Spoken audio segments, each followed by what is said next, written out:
আসসালামু আলাইকুম ওয়া রাহমাতুল্লাহ। আমি ডাক্তার শোয়েব আহমেদ, ফিজিওথেরাপিস্ট। আজকে আমরা কথা বলবো কিডনি রোগের কিছু লক্ষণ নিয়ে। প্রতি 4 জনে একজন কিডনি রোগে আক্রান্ত। এটি বাংলাদেশের 2019 সাল পর্যন্ত এটি একটি সমীক্ষা বা পরিসংখ্যান।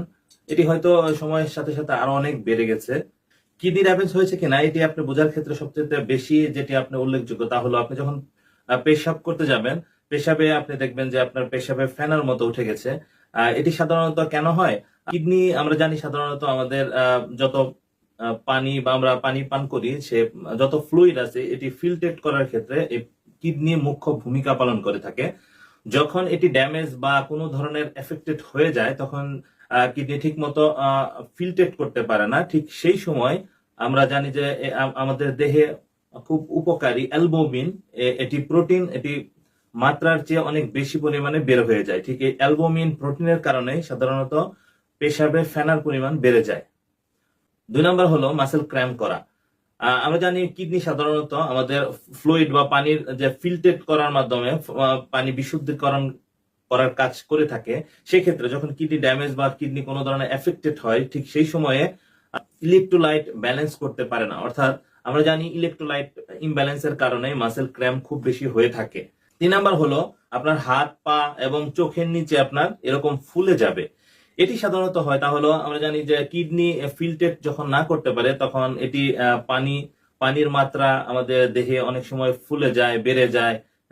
কখনো কখনো কারো কারো পা ফুলে যায়, হাত ফুলে যায়, চোখের নিচে ফুলে যায়। এই সিমটম গুলো হলো কিডনি ড্যামেজের একটি লক্ষণ। 4 নাম্বার হলো আপনার ঘন ঘন পেশাব হওয়া। আমরা জানি যে কিডনি ফিল্ট্রেট করার মাধ্যমে যত বজ্র পদার্থ আছে সেটি বের করে দেয়।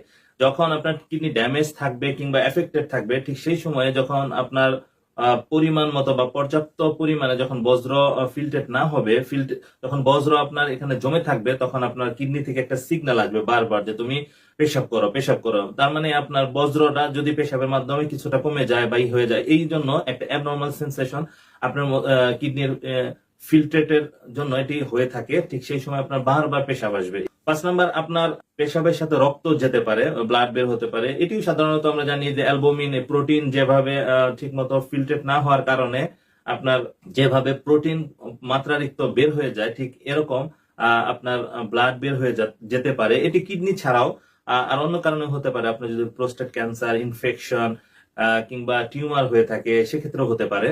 আশা করি আমাদের এই ভিডিওর মাধ্যমে কিডনি সম্পর্কে সম্যক ধারণা পেয়েছেন। আমাদের এরকম ভিডিও পাওয়ার জন্য আমাদের কমেন্ট সেকশনে কমেন্ট করতে পারেন। আপনাদের কমেন্টের ভিত্তিতে আমরা উত্তর দেওয়ার চেষ্টা করব। আমাদের চ্যানেলের সাথেই থাকুন। ধন্যবাদ সবাইকে। আসসালামু আলাইকুম।